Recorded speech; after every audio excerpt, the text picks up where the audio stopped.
তো দেখো বানাতে এসেছি চা। সন্ধ্যা হয়ে গেছে। তো চা বানাতে বানাতে চাটা দেখো গ্যাস বড় করে দিয়েছিলাম, বাড়িয়ে দিয়েছিলাম, পুড়ে গেল। তো আমারও কাজ বাড়িয়ে দিল।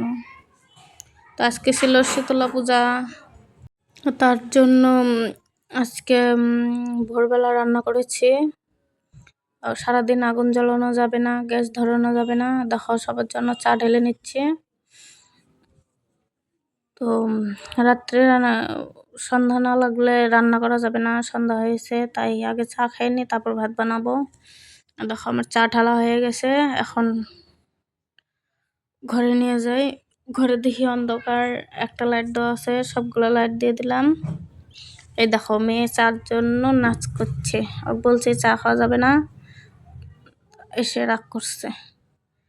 এখন হলো গুনছে কার কোনটা। তো বন্ধুরা, আমার এই ছোট্ট মিনি ব্লগটা তোমাদের কেমন হয়েছে? যদি ভালো হয় তোমরা অবশ্যই আমাকে কমেন্ট করে জানিও।